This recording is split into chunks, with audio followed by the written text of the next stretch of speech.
Well, good afternoon, everybody. I'm Deb Sofield, and you're listening to my weekly podcast series called Encouragement for Your Life. Most of you know I'm a national speaker, trainer, and coach. I like to say I help people find their voice and learn to use it. I'm also a conference speaker on the topics of public speaking, presentation skills, how to deal with the media, and crisis communication. I've got a number of other presentations on my website if you'd like to check those out. If your organization has an upcoming conference and you need a keynote speaker, I hope you'll reach out at debsofield.com. I would love to be a part. I've got a number of great books on the market. My best-selling book, Speak Without Fear. My book, Perfecting Your Platform. Both of those are on Amazon and Audible if you like to listen to books. And my series, Encouragement for Your Life, which is a compilation of these podcasts, they're available on Amazon, volumes 1 through 3. Just go into Amazon, type in my name, Deb Sofield, all my books will appear. I've got a terrific show today, and I'm calling it Leaving Greatness in the Graveyard. It's a good one. I hope you'll stay with me. I'll be right back. A while back, I saw a motivational video about pushing through the pain to achieve the goal of greatness. It was a video of the famous and the not so famous athletes who worked hard day after day, night after night to be the best. Understanding that success is a mixture of blood, sweat, and tears. And today, they are recognized sports figures who are greatly rewarded for their abilities. As the video is playing, you can hear voices, sort of sounds like preachers in the background, giving a message of determination, power, fight, and success. And there's one section of the video where the words caught my attention. And come to find out, it's a rewrite from a famous quote from Dr. Miles Monroe. And it's paraphrased by the motivational speaker Les Brown. It goes like this. The graveyard is the richest place on earth because it is here that you will find all the hopes and dreams that were never fulfilled. The books that were never written, the songs that were never sung, the inventions that were never shared, the cures that were never discovered, all because someone was too afraid to take that first step, keep with the problem, or determined to carry out their dream. Wow. With that in mind, I want to title today's talk, Leaving Greatness in the Graveyard. I mean, what a waste. All because someone didn't have the courage, the strength, or fortitude to push through the change in their life, or perhaps the lives of others. And the reason simply is an issue of fear and determination.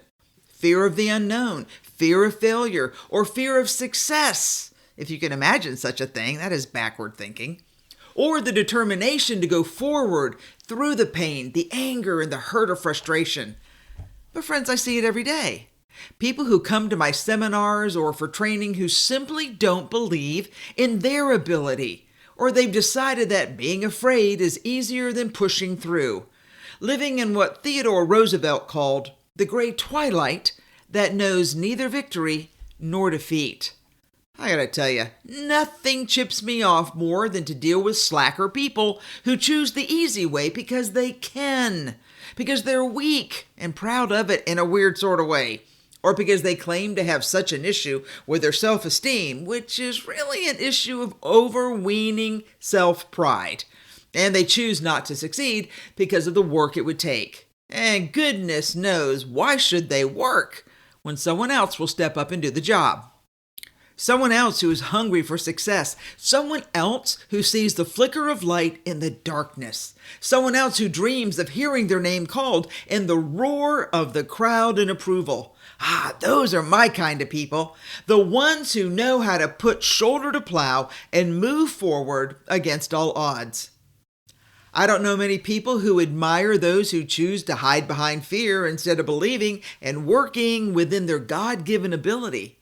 Even if you have to work at it to be good enough, because I guess good enough is better than nothing, if you're willing to work, please know there are plenty of people who will gently push you to be your best and cheer you on. Now, some of you say to yourself, one day I'll write that book or make a CD or paint a picture or figure out how to create a better way for some project or job at hand. Here, I'm telling you, stop waiting and get going because time is passing and you're still talking about it and not getting anything done. Friend, you need to do your work while there is still time, and you still have the energy and desire to make something good happen. Some say the American dream is built upon the idea that if you work hard, you will succeed. And I'm sure for many that's true, and that's wonderful. But I've always believed that the real American dream is for those who, because of the freedoms we enjoy in this amazing country, had no one to tell them what they could or could not do, not the government, not a dictator, not anyone. So that you and I could create, develop, and produce, as Napoleon Hill was famous for saying, whatever the mind of a man or woman can conceive and believe, it can achieve. That is the beauty of a country that believes in its people to have integrity, willpower, stick-to-itiveness, one of my new favorite words, which is a noun that means dogged, perseverance, resolute tenacity, to work for success and refuse to contribute to the wealth of the graveyard. Hey friends, some listening today, you are contributing to the wealth of the graveyard because you're choosing to be lazy, simple, and afraid of your own shadow, not willing to step up to the plate and swing for the backlights. After all, you know it takes work to figure out the game and be great at it. That takes something many of you listening do not want to develop or work at or instinctively have. And it's the guts to step out in fear and believe the road, the light, or the help will be there on your journey to success. Some of you are choosing to be lazy, and you know what the worst part is that you have no idea how just an ounce of your work could produce gallons to help someone else. But you'll keep it inside of you because you choose not to participate. You choose to keep quiet. You choose to step aside. All because you're what? Lazy, afraid, selfish? Let me give the rest of that famous Theodore Roosevelt quote. Far better it is to dare mighty things, to win glorious triumphs, even though checkered by failure, than to rank with those poor spirits who neither enjoy nor suffer much because they live in the gray twilight that knows neither victory nor defeat. Dr. Miles Monroe said it best when he said, "In the cemetery is buried the greatest treasure of untapped potential." Friend, are you hiding your lamp under a bushel of untapped potential because of fear, false expectations appearing to be real? Come on, you know better than that. Or have you grown tired of sticking with a problem until you can find or create a solution? Really? You're tired? How many times in history have those who created life-changing inventions tried and failed until they got it right? You know all the stories. We grew up with them. The Wright brothers, Thomas Edison, Henry Ford, Steve Jobs, Elon Musk, or name anyone else in history. And you're giving up because it's hard? Really? Come on, no one's cheering you on. You're distracted and you want to go play instead of working. Help me here. For some listening, you are one step or two away from creating the dream you've worked for. Please don't get discouraged, tired, or worn out. Come on, finish the job, or at least take it to the end, and let's see if it will hold. Some listening today have lost their dream or just let it slide because you can't seem to take the time, make the time to pursue it to the very end. Friend, if that's the case, here's what I'm going to suggest. You need to start digging and bring back your untapped potential and make something of yourself. Even if in the end it does not work out, you will at least have the satisfaction that you tried and not the excuses that you're going to take to your grave. If you've listened to my show or you read my blogs for any amount of time, you know I have a lot of interest. I think they call it ADD nowadays. But really what I have and had that made me successful was that I worked every day to make my dreams come true.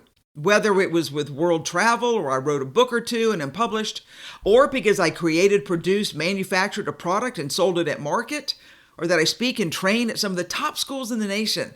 I sit on the stage of world events and participate in creating civil society, or because I work to create a weekly radio show. And you want to know why I did these things? Not because I'm bored with nothing else to do, and I'm not bragging, but because these are my dreams. My dreams for me. And the reason I give it my all is because I refuse to contribute to the wealth of the graveyard. I refuse to go to my grave with anything left in me. Hey, listen, one day I'll go, and I hope empty and joyfully so. And I hope the same is true for you, my friend. So, tell me, what still needs to be done in your amazing life that will allow you the freedom to go empty and joyfully so? If you ever see me, please never tell me that you were too afraid to take that first step, that you were too afraid to keep with the problem, that you were too afraid to carry out your dreams. You want to know why? Because that would break my heart. And I hope the thought of it scares you into doing something about it today. My friend, the graveyard is the richest place on earth because it is here where you will find all the hopes and dreams that were never fulfilled, the books that were never written, the songs that were never sung, the inventions that were never shared, the cures that were never discovered. All because someone was, what? Too afraid to take that first step, keep with the problem, or determined to carry out their dream? That is unacceptable, and you know it. So friends, do not leave greatness in the graveyard. Please, for all that is good in the world, get to work on yourself today. All right, that's my message. Tough love, I know it, but you can take it. You can take it because you probably know deep inside you're coasting instead of getting to work. All right, believe it or not, you've been listening to Deb Sofield's encouragement for your rockstar amazing life. I do hope you'll join me next week so we can continue this journey together as we work towards a better day. And friend, remember, I don't care what the world says about you. I want you to know that I care about you because I believe that some of you have an opportunity to create and to be and to dream and to produce something amazing that you don't need to take to the grave, that you need to do right now in your life. And I'm going to walk alongside you as we follow that dream together. All right, take care, everybody. Join me next week.